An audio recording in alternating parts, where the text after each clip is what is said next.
The castle of Eilean Donan sits on a tiny tidal island at a remote spot along the Wester Ross and Cromarty coast of Scotland, where three sea lochs converge: Lochs Duich, Loch Long and Loch Ouch.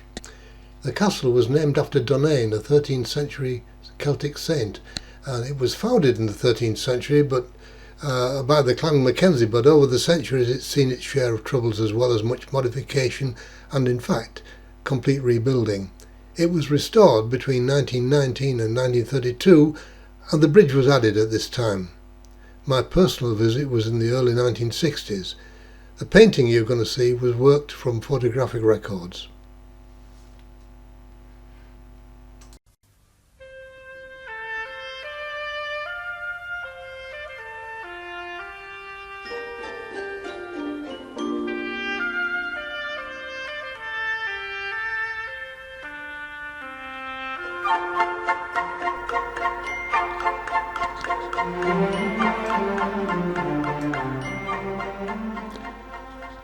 The use of masking medium protects any area you wish to protect from being covered with coloured paint.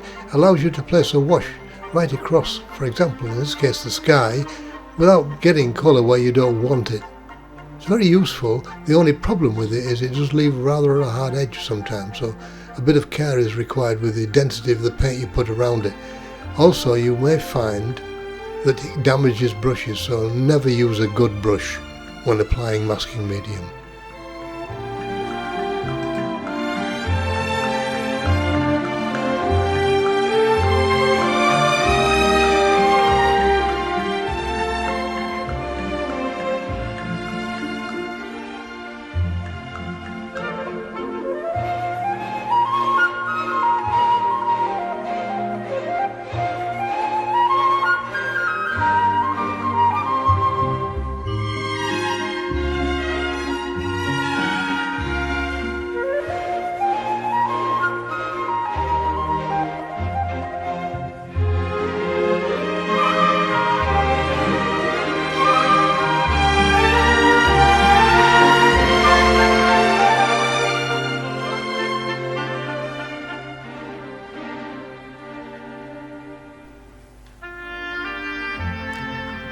Ultramarine and light red are both granulating colours. What that means is that if you're using a not surface paper, the paint will gradually settle into the little delves in the paper, giving a granulated or speckled effect, which is quite attractive. It can, in the case of clouds, which can look a little bit dull when you paint them, it gives some texture to the clouds and adds interest. It's a well-known trick by many watercolour artists. But you will need to wave the board around a little bit to make it settle properly and get good granulation.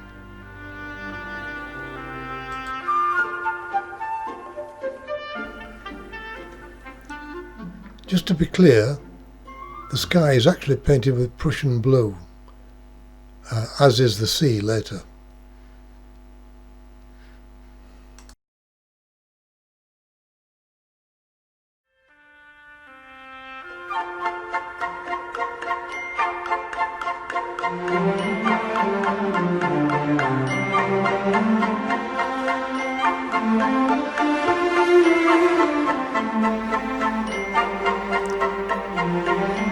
The cloud edges are created by using crumpled tissue. You can see that in the darker areas where the paint is settling, that's mainly because although the board's been stretched, it's still wrinkled slightly with the wetting that went on beforehand, and so we have rather unfortunate areas where it's getting a little bit too heavy, but in fact it sometimes works in your favour, and it did in this case.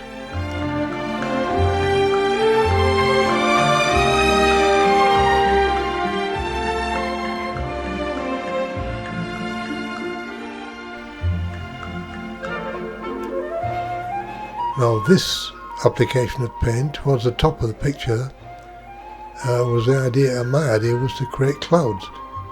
Unfortunately, I made a beginner's error, and the wash I'm using is wetter than the wash that's underlying it, which is partly drying anyway.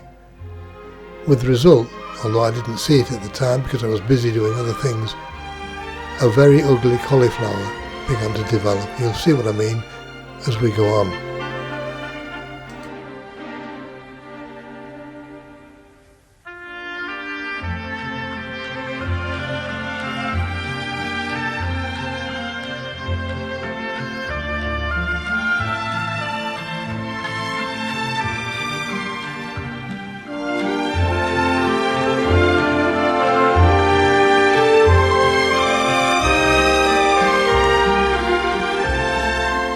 The colour of the lock needs to be much the same as the sky for obvious reasons, except it needs to be rather darker.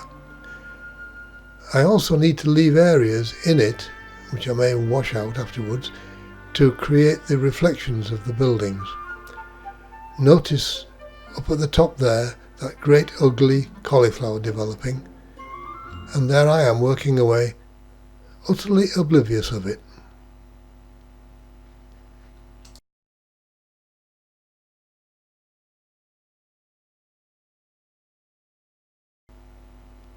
Here you can see me pulling out the reflection areas in the still wet water area using a dry brush.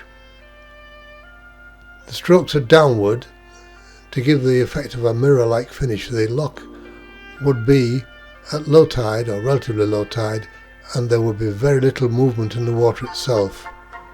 So I want to get almost a glassy effect.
Using a fingertip, I'm rubbing away the masking medium from the castle drawing.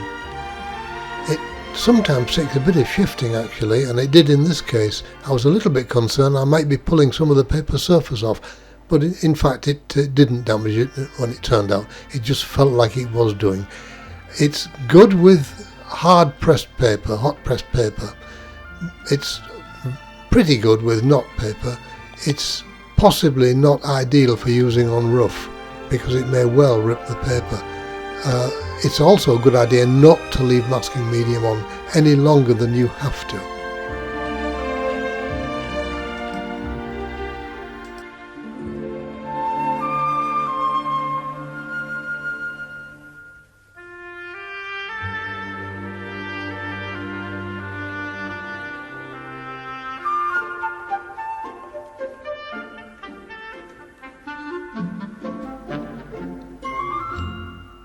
I decided to paint the basic castle colour first in order to allow me to use the same colour for the reflections.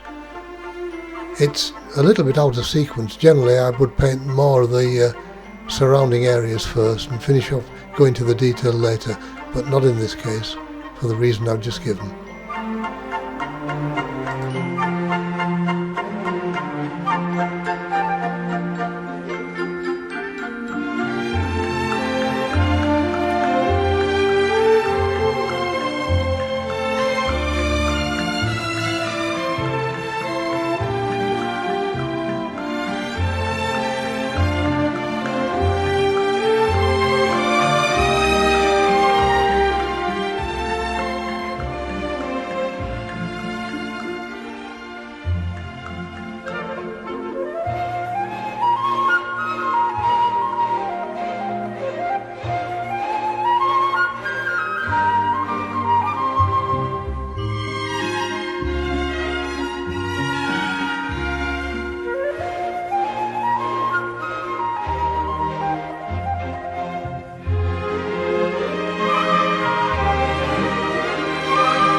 glance at the sky will show you that I've managed to cover up that cauliflower quite well. I washed it out first as much as I could and went over it again with the ultramarine and light red wash. It needs a little more work on it, but it's not too bad now, almost acceptable. Another look at the sky will now show you that I've washed the edges of the damaged part of the sky, and it's become a reasonable looking cloud. I'm also starting to put the heavy shadows into the building. The heavy shadows are needed to indicate the sunlight's effect. If you don't have heavy shadows, you can't have bright sunlight. And the whole point of this was it was low evening sunlight, and I want to create that effect. So the shadows are going to be quite intense, and the light is almost horizontal.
You'll have noticed that I tend to use a building up method with my painting, layer upon layer, gradually applied. I know some watercolour artists decry this method.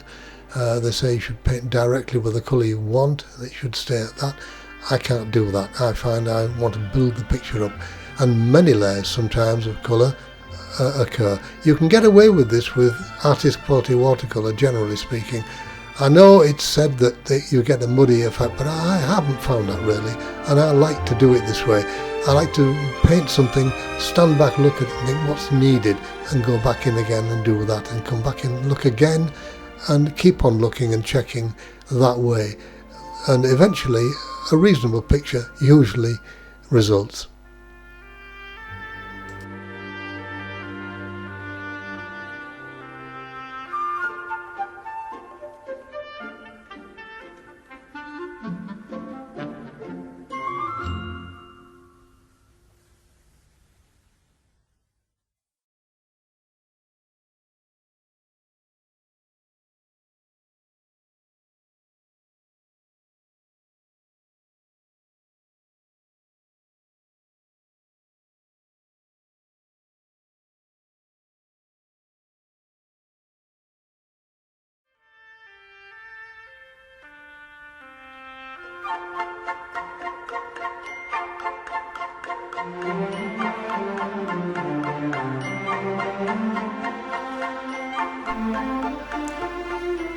Further work on the bridge continued, picking out some of the details of the stonework and the buttresses.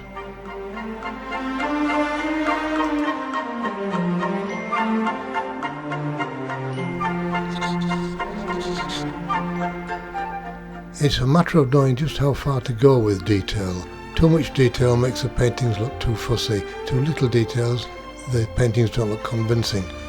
Artistic choice, I suppose.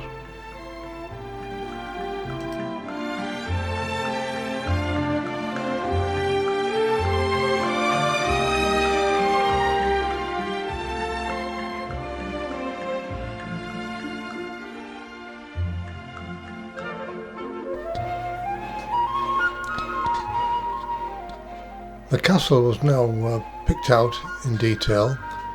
The point about this is to approximate what's there. You can't paint every detail, you can't paint every stone, and you wouldn't want to. You've got to suggest and sometimes simplify, and that's precisely what I did here. It may not be an exact photographic copy, but it gets the spirit of the castle, and that's what counts with a painting. It's the spirit rather than the exact substance.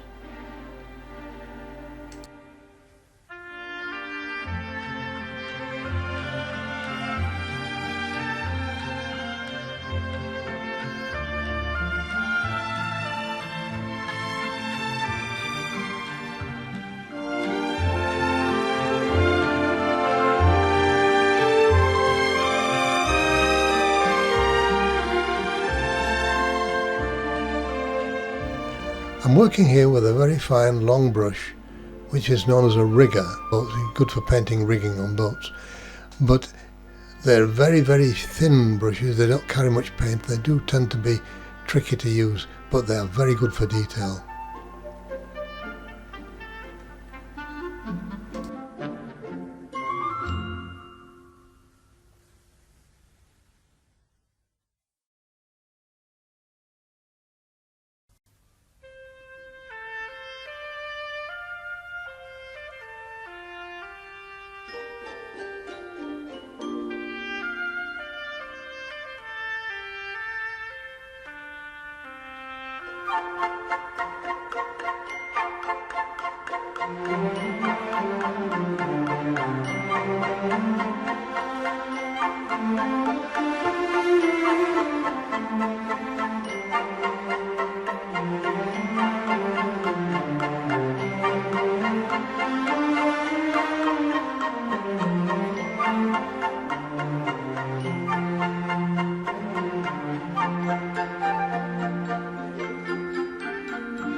Here I'm darkening the reflections of the castle in the water. This helps to add realism to the reflections and hopefully convinces the eye that it truly is a reflection, not just paint. A careful look at reflections in water will tell you that dark areas are actually slightly lighter in the water than the objects that are being reflected, and the lighter areas are slightly darker. So you get a more muted effect with most reflections. I didn't want any sharp edges showing on this, so I had to continually wet the edges of the paint I'd applied to keep it soft. Lots of little touches here and there just to finish off the general appearance of the picture, improving the roof line, more details to the windows, stonework, things of this nature, banking, the water itself, all adds to the overall quality of the picture. It's something that I think most artists would do. Certainly I do it all the time with all my pictures. Stand back, look at it, does it need this, does it need that, and have a go. Just touch a little more in here and there where it needs it. Finishing touches. This thing I'm holding here is a typewriter eraser. A typewriter eraser for the old-fashioned type of mechanical typewriters. These things are a sort of amalgam of soft and hard rubber, and they can actually remove the surface of the paper. In fact, that's exactly what they did when they erased the type. But I don't want to use them for that purpose. I use it to erase from the surface of the picture, and this is the method by which I can create reflections and sparkles on water, as you will now see.